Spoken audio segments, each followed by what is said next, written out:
안녕하세요. 반갑습니다. 자, 오늘은 시편 40편부터 읽을 차례입니다. 지난주에 38편, 39편을 읽었는데 40편으로 이어지는 시라고 말씀을 드렸죠. 그래서 40편 1절에 보면 내가 여호와를 기다리고 기다렸더니 라고 써 있는데 어디서 기다린 거냐면 시편 38편, 39편의 상황이에요. 그러니까 그 시편 38편과 39편이 여기 40편에서 말하는 기가 막힐 웅덩이와 수렁이었다라고 하는 거죠. 내용적으로 보자면 그렇게 기가 막힐 웅덩이와 수렁에서 다윗은 기다리고 기다립니다. 그러니까 기다림이 두 번 나오죠. 그러니까 오래 기다렸다는 뜻이에요.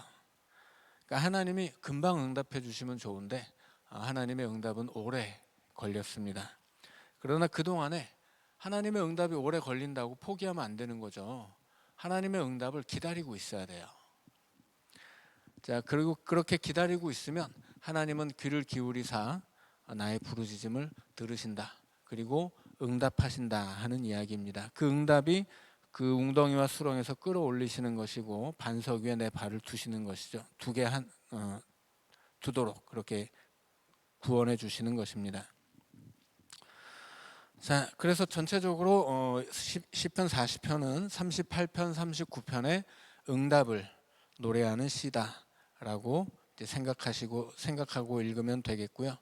1절부터 10절까지는 응답하신 하나님에 대한 찬양이라면 11절부터 이후로는 이제 다시 새로운 간구로 이제 전환이 돼요. 그리고 이 새로운 간구에 대한 응답은 다음에 41편에 나오는 거예요. 자, 그러면 40편의 1절부터 10절까지는 응답에 대한 찬양이고 11절부터는 새로운 간구이고 이 간구가 41절의 응답으로 이어진다는 것을 기억하시고 같이 제가 40편을 읽도록 하겠습니다.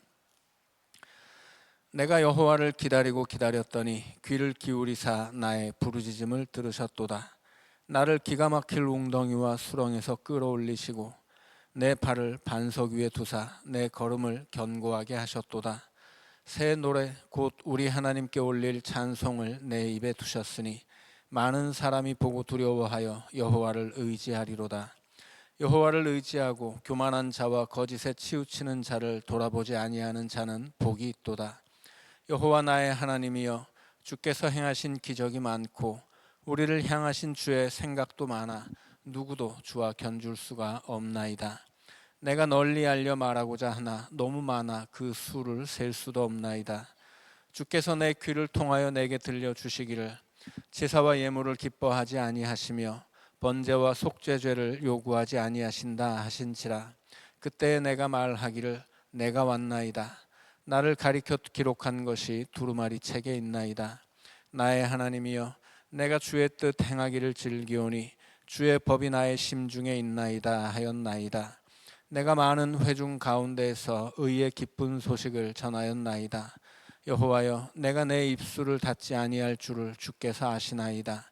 내가 주의 공의를 내 심중에 숨기지 아니하고 주의 성실과 구원을 선포하였으며 내가 주의 인자와 진리를 많은 회중 가운데에서 감추지 아니하였나이다.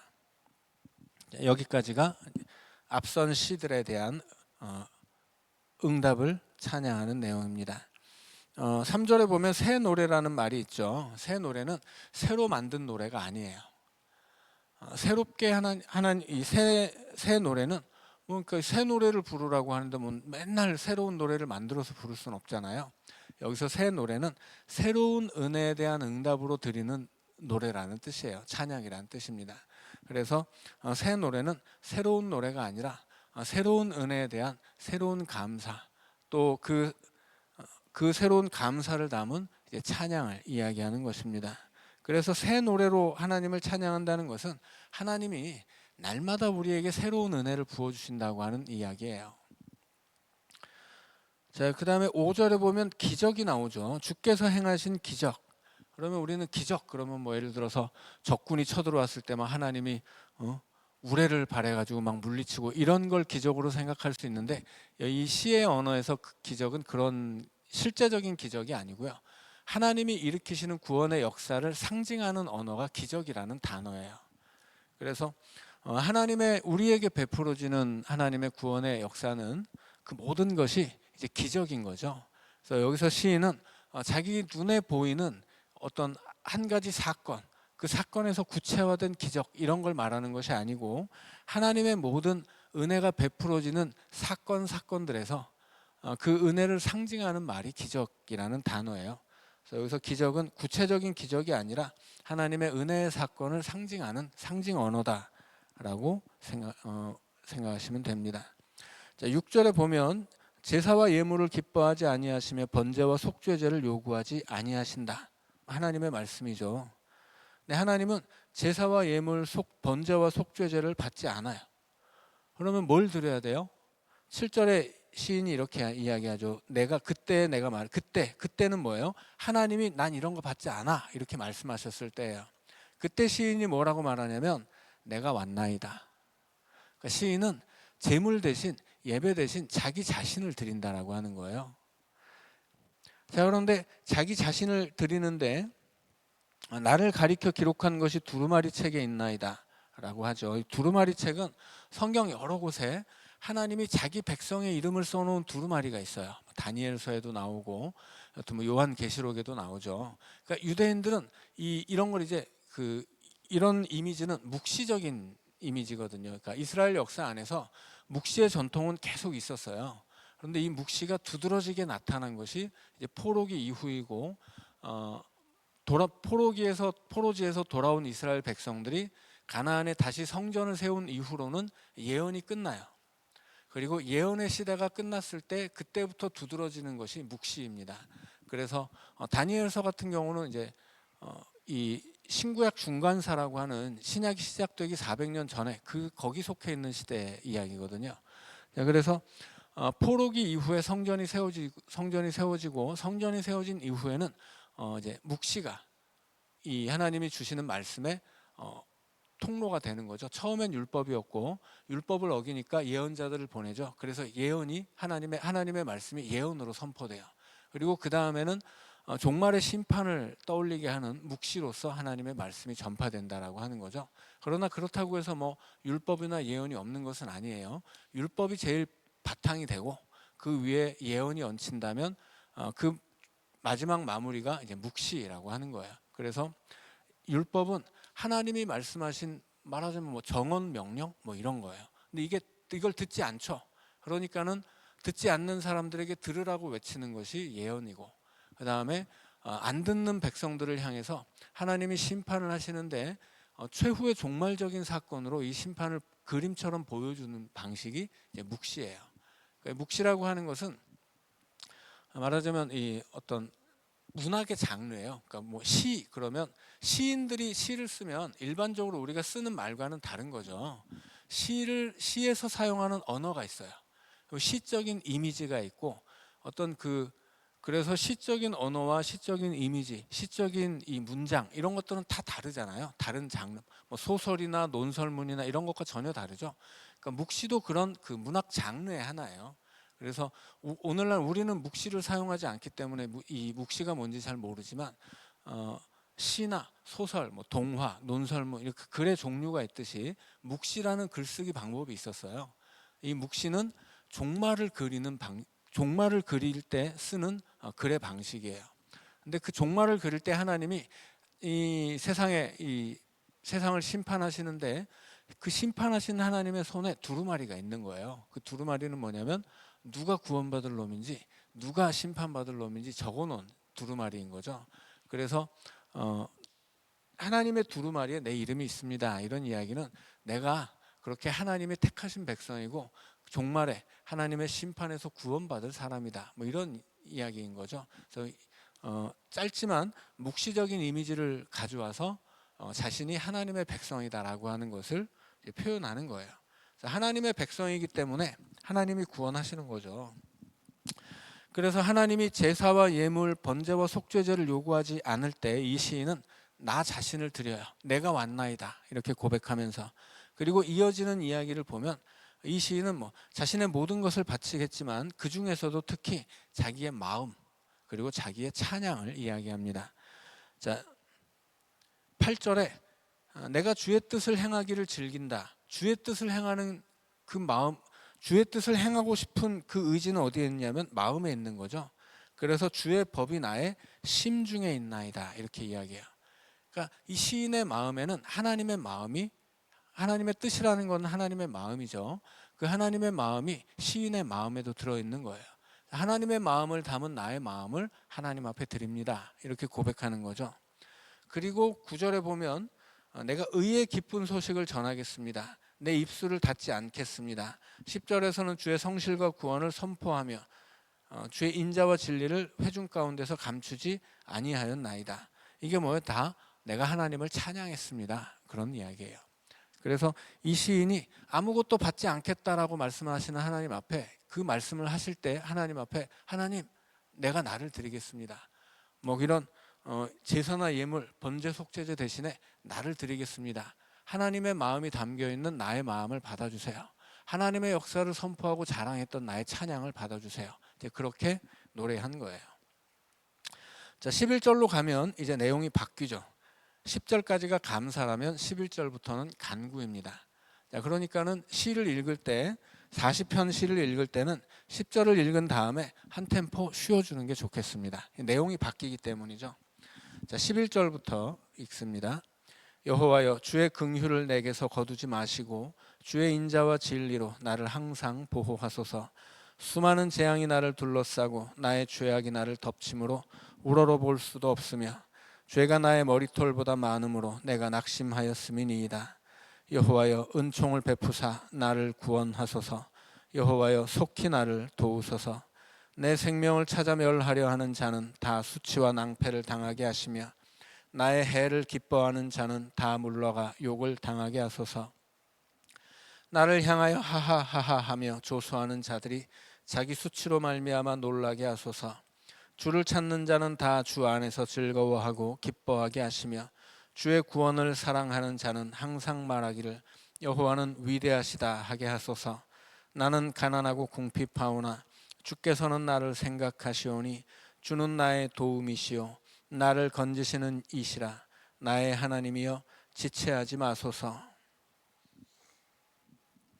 자, 12절에서 이 시인은 죄가 나의 머리털보다 많습니다. 그래서 내가 낙심했습니다. 이렇게 얘기해요.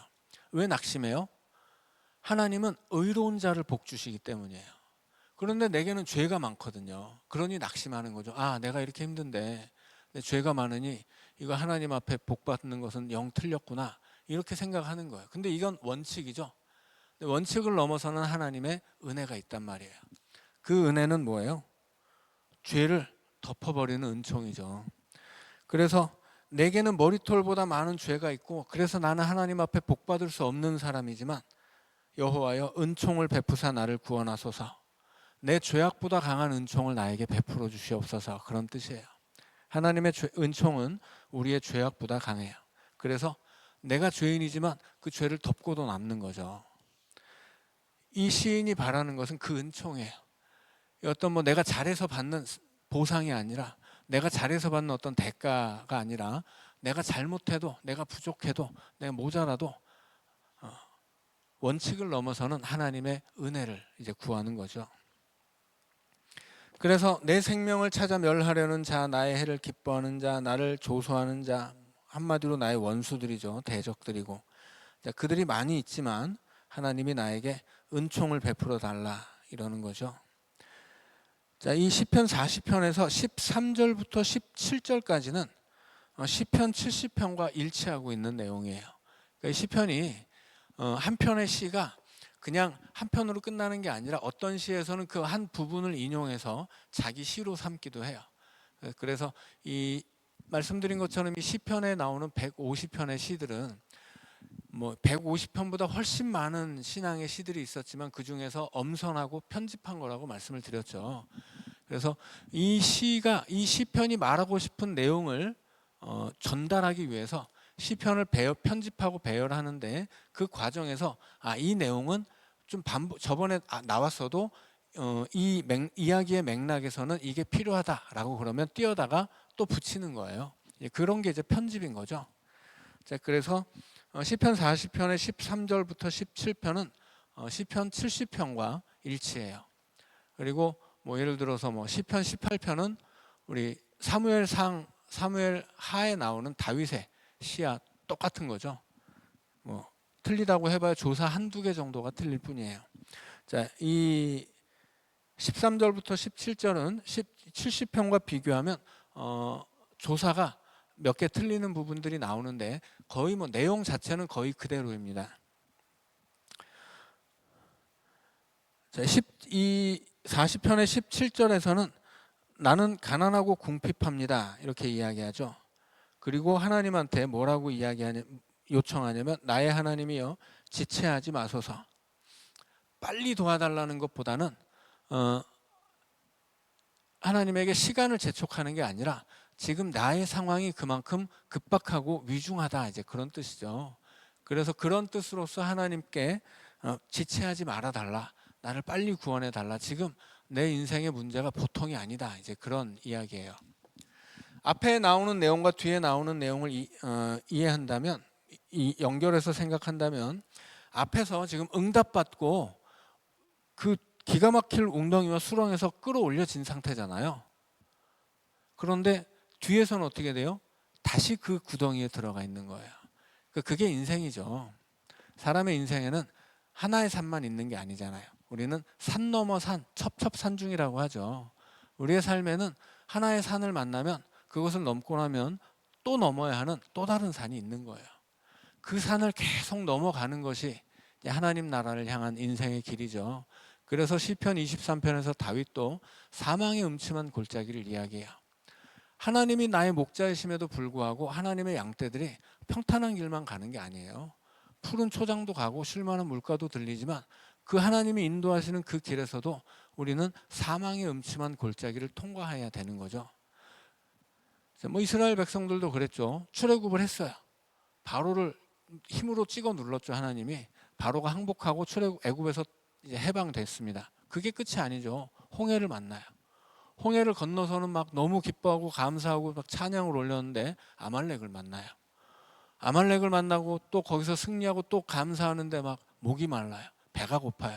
수많은 문제들이 첩첩산중인 거죠.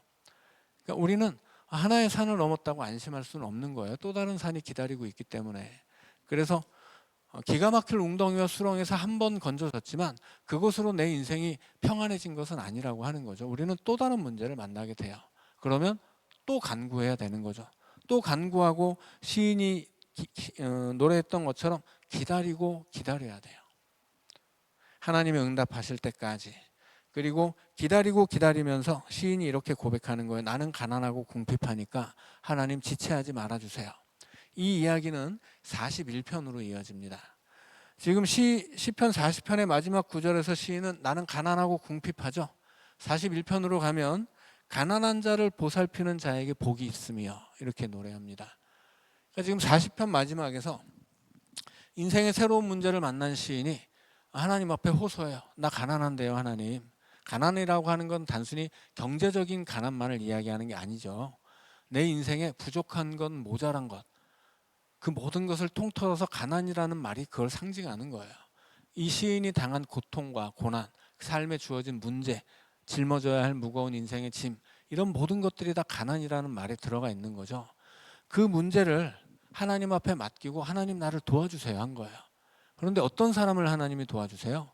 가난한 자를 돕는 자. 그래서 시편 1편의 마지막 41편이 말하고 싶은 것은 보응사상이라고, 이 시편이 담고 있는 보응사상을 그대로 표현하는 것이 시편 41편이라고 지난 시간에 설명했습니다.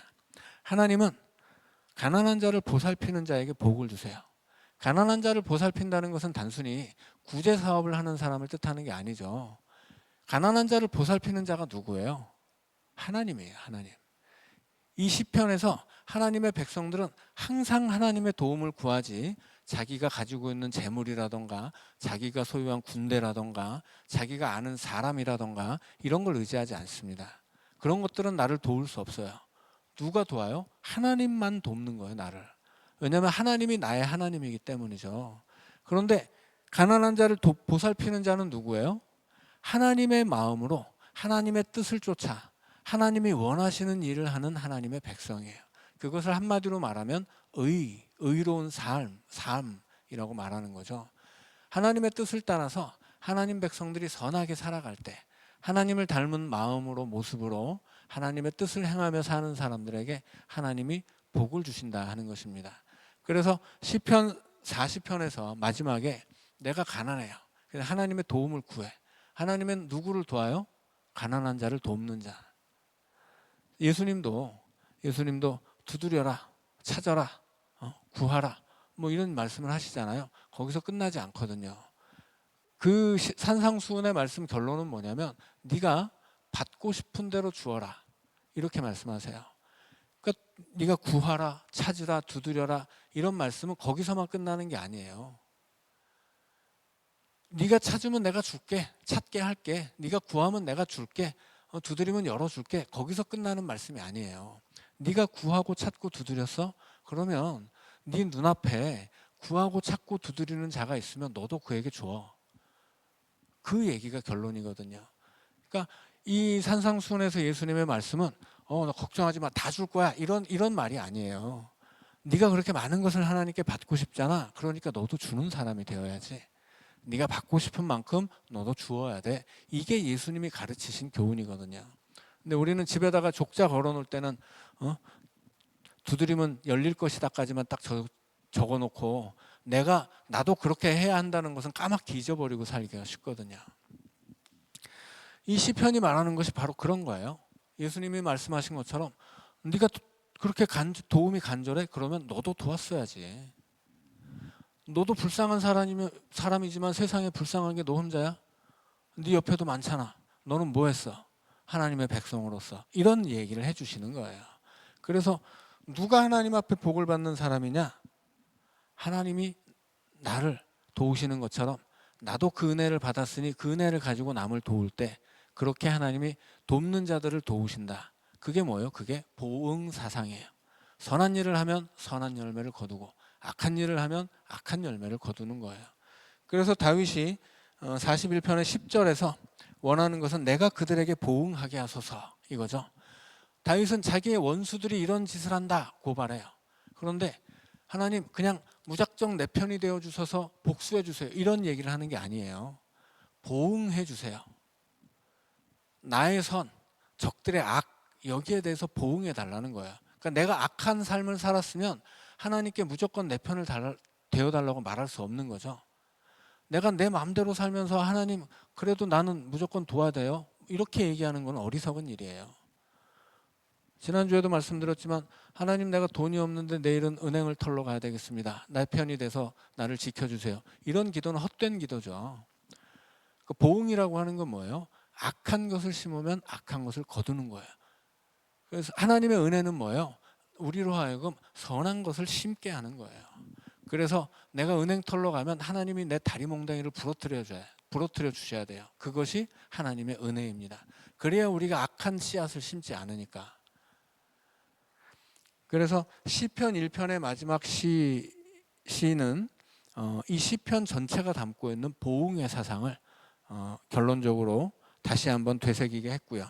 그 앞서 계속 이어져 왔던 시는 그렇게 하나님의 보응을 이게 하나님이 무조건 내 편을 들어달라고 하는 게 아니라고 말씀드렸죠. 시편이 끊임없이 하나님 앞에 내가 의롭게 해달라고 죄를 회개하고 그 다음에 자신의 의로워진 삶을 하나님 앞에 좀 보아달라고 이야기하는 것은 그것이 하나님이 그 모든 것에 대한 보응을 하시기 때문이에요. 그러니까 하나님은 무조건적인 내 편이 아니고 내 적들에 대해서 무조건 적이 되는 것이 아니고 그 모든 것에 보응하시는 거야. 원칙대로. 그러니까 우리는 하나님 편이 되어야 하고 하나님의 뜻을 쫓아서 의로운 삶을 살아야 하는 거죠. 그것이 시편이 노래하는 믿음의 삶입니다. 자, 지난 시간에 41편은 읽었기 때문에 41편은 넘어가도록 하고요. 이제 42편부터 우리가 읽어가도록 하겠습니다. 42편을 딱 피면 제2권 이렇게 돼 있죠. 자, 시편은 5권으로 나누어져 있어요. 자, 그래서 이 시편이 5권으로 나누어져 있는 이유는 모세오경이 5권으로 나누어져 있기 때문입니다. 그래서 이 시편이 이스라엘 백성들이 전통적으로 가장 중요하게 생각하는 것이 토라죠. 모세오경이에요. 그런데 시편을 토라처럼 구성을 했어요. 5권으로. 이건 뭐냐면 이 시편이 이 시편이 편집되는 시대까지의 모든 신앙을 그대로 담아냈기 때문이에요. 그래서 이 시편의 고백과 이 시편의 기도와 찬양과 시편의 가르침은 모세오경만큼이나 중요하다. 그런 뜻으로 5권으로 편집이 되어 있습니다. 정확하게 1권의 내용이 뭐다, 2권의 내용이 뭐다 이렇게 구별하기는 어렵고요. 다만 흐름은 있어요. 시편의 흐름은 처음에 1절, 2절이 시편의 서론이었죠. 시편 1편은 하나님의 율법을 노래해요. 율법시였죠. 하나님의 계명을 지켜야 복을 받는다라는 것이에요. 시편 2편은 메시아 소망을 담고 있죠. 하나님이 보내주실 새로운 왕, 그 왕에 대한 소망이 신약까지 이어져 와서 그 소망 가운데 예수님이 메시아로 오신 거잖아요. 그래서 시편 전체는 율법에 대한 신앙, 율법 준수에 대한 신앙, 그리고 메시아 소망에 대한 신앙, 크게 2가지를 가지고 있는 거예요. 그래서 이 두 개의 시가 1, 2편이 시편의 서론이고 이 서론이 시편 전체의 내용을 담고 있다라고 말씀드렸습니다. 근데 1권은 전체적으로 하나님의 계명을 지키는 것, 그 의로운 삶에 대한 이야기는 누누이 계속 반복되고 있고요. 이제 특별히 메시아에 대한 소망에 있어서 이게 좀 흐름이 있어요. 그래서 시편 1권과 2권은 다윗 왕조에 대한 이 염원이 담겨 있습니다. 다윗 왕조에 대한 염원은 다윗에 대한 소망이 아니죠. 다윗은 이미 죽었고 다윗은 끝난 거예요. 다만 다윗에게 주셨던 하나님의 언약이 있어요. 그 언약을 붙잡고 다윗의 왕권을 노래하는 거예요. 그래서 이 시편에 나오는 모든 왕은 하나님이 보내주실 새로운 왕, 그 메시아를 상징하고 있습니다. 그래서 직접적으로 다윗을 언급할 수도 있고 다윗이 겪었던 사건들을 생각하면서 노래하는 시들도 있지만 어찌되었건 그것은 지나간 과거의 왕을 회상하는 것뿐만이 아니라 앞으로 하나님이 주실 미래의 왕에 대한 소망이 함께 있다라고 하는 거예요. 그런데 이것이 시편 1권과 2권에서는 그렇게 다윗 왕조의 왕에 대한 그 통치의 소망을 가지고 있다면 시편 3권으로 넘어가면 하나님의 직접적인 통치를 요청하는 그런 기도들이 나오기 시작합니다. 그러나 하나님의 직접적인 통치를 요청하더라도 하나님이 직접 다스리지는 않죠. 하나님은 하나님의 종을 통해서 다스려요. 하나님이 보내시는 왕을 통해서. 그래서 역시나 이 시편은 끊임없이 계속 이어서 하나님이 보내주실 메시아 소망을 품고 있지만 그 메시아 소망이 표현되는 방식은 1권과 2권은 과거의 사건을 드러내서 소망한다면 이제 이 3권은 하나님의 직접적인 통치를 요청하면서 그 메시아 소망을 노래하고 있다라고 하는 것입니다. 자, 그리고 시편 2권을 시작하는 시는 고라 자손의 시예요. 그런데 이 시편 2권과 3권은 공통적으로 구조가 같아요. 처음에는 고라 자손의 시가 나오고 그 다음에 아삽의 시가 나오고 그 다음에 다윗의 시가 나와요. 그리고 그 다음에 다시 아삽의 시, 다시 고라의 시 이렇게 끝납니다. 그래서 안 나오네. 고라의 시, 그 다음에 아삽의 시, 그 다음에 다윗의 시, 그 다음에 다시 아삽의 시, 그 다음에 다시 고라의 시, 이런 구조로 시편 2권과 3편은 기록되어 있어요. 근데 그 중에 솔로몬의 시도 한 번 나오고 그 다음에 다른 사람의 시도 한 번쯤 나와요. 한두 번 나오는데 전체적인 흐름에 있어서는 거의 벗어나지 않습니다. 전체적인 흐름에 있어서는 크게 고라, 아삽, 다윗, 다시 아삽, 고라 이렇게 흘러가고 있다. 이렇게 생각하시면 되겠습니다. 이 고라와 아삽은 다윗 시대 찬양을 책임졌던 사람들이죠. 특별히 고라 같은 경우는 이제 그 출애굽 시대 민수기를 보면 하나님 앞에 반역을 일으켰던 사람이에요.